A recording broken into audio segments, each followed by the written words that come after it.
Hey guys, what's up, and welcome to another video of the Predator Vlogs.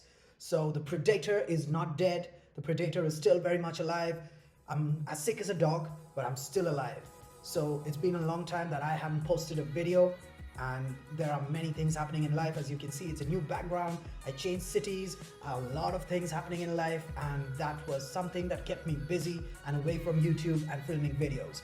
So that's why you saw a gap in the videos that I have been posting. But then something happened, something big happened, and I just had to get in front of the camera and talk to each and every one of you about this. So we just witnessed WWE Elimination Chamber, and what a PLE that was. So let's start by addressing the elephant in the room. We had John Cena turning heel. So we had a great Elimination Chamber men's match. So we had there was Seth Rollins, there was Logan Paul, Damian Priest, Seth freaking Rollins, I already said his name. There was Drew McIntyre, there was Cena, and then there was CM Punk.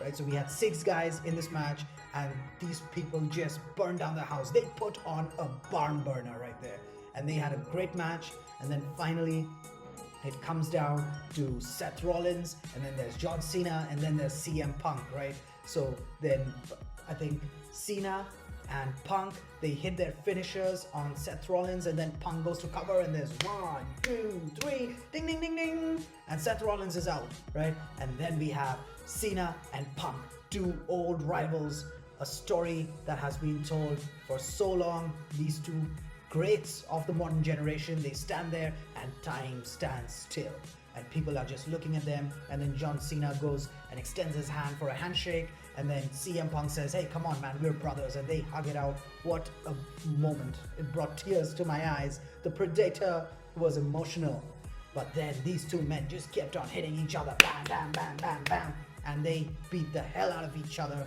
And then Seth freaking Rollins has to go out there and stomp CM Punk and destroy his WrestleMania main event dreams. And now we have John Cena, who wins the Elimination Chamber by pinning CM Punk. And now here is the big thing that happens. Cody Rhodes comes out, and then we have that moment where Cody Rhodes wants to let The Rock know of his decision, and The Rock comes out, and he has Travis Scott that comes out with him.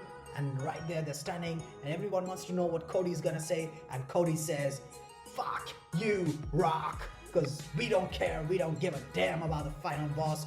We just say, go fuck yourself.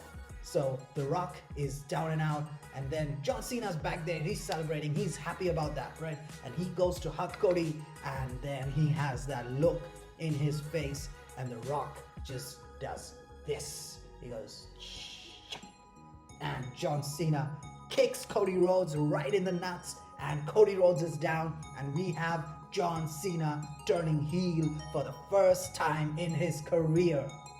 A historic night, an explosive night. People watching there just couldn't believe it, and it was an insane spot right there. And then Cena goes on to beat the piss out of Cody Rhodes. He just smacked that man like a bitch.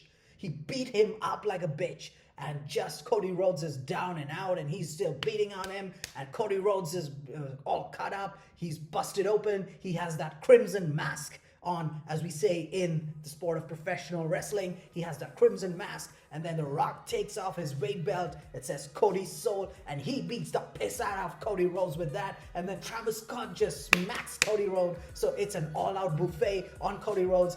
Anyone can come and just beat him up, and Cody is in bad shape. And then there's The Rock, there's John Cena standing over the carcass of Cody Rhodes right in the ring, and a powerful moment, a statement to all wrestling fans that everything that you know and love about pro wrestling has changed. And now we are in a different era, and the world is never gonna be the same again.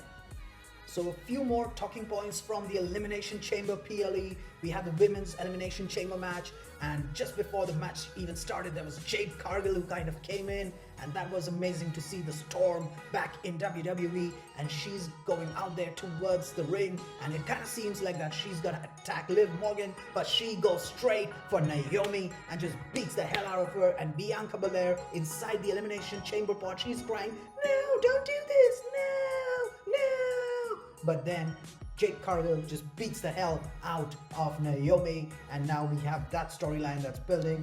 Naomi can't compete, and so Bianca Belair, under all that emotional trauma, she keeps fighting. And then there's just I think Alexa Bliss gets eliminated, there's Bayley, she gets eliminated, and then finally there's just Bianca Belair, and there is Liv Morgan, and finally Bianca Belair wins the Women's Elimination Chamber match. And then there's another moment right there after Bianca Belair wins the match. So she's standing on the entranceway, and then Rhea Ripley comes out, and Rhea Ripley and Bianca Belair have a stare down. And then there's also Io Sky who comes in at the background. So you can kind of say that WrestleMania is gonna be lit, but I think it's gonna be Rhea Ripley versus Bianca Belair. There ain't no way the title is changing hands on a random episode of Raw, and Io Sky is not going to be the champion. WWE could go for a triple threat as well, just to put Io Sky in there to take the pin maybe, because they don't want to make either Rhea Ripley or Bianca Belair look weak. So that might happen, but you can bet your bottom dollar that Rhea Ripley is going into WrestleMania as the Women's World Champion. Then we also had another match with Trish Stratus and Tiffy Time on one side, and then we had Nia Jax and Candice LeRae. I think this match was just out there for the house to enjoy. Trish Stratus, the homecoming queen in Canada, in Toronto, in action, Hall of Famer, 7-time women's champ. I think people loved the match, and it was very predictable. There was no way that Trishy Time and Tiffy Time were going to lose that match, so they kind of cleaned the house with Nia Jax and Candice LeRae. And then we also had a very hard-hitting, brutal, uncomfortable, hard-to-watch match, unsanctioned match between Kevin Owens and Sami Zayn. And these two former friends turned enemies kind of beat the piss out of each other with anything they could find. Chair shots, kendo sticks, barbed wire around a chair, and then they hit each other. They were merciless, and it was difficult to watch. Inside the ring, outside the ring, they were just going at it. And finally, Kevin Owens brutally powerbombs his former friend on the ring apron.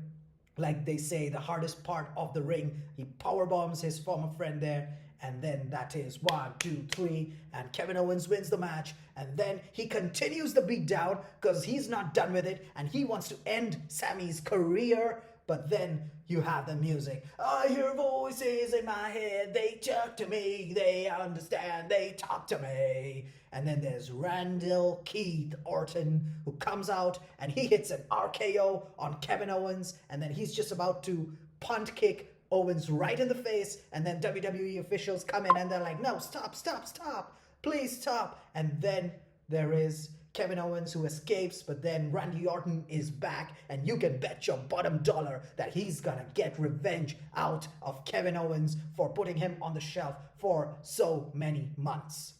So that was the action from Elimination Chamber.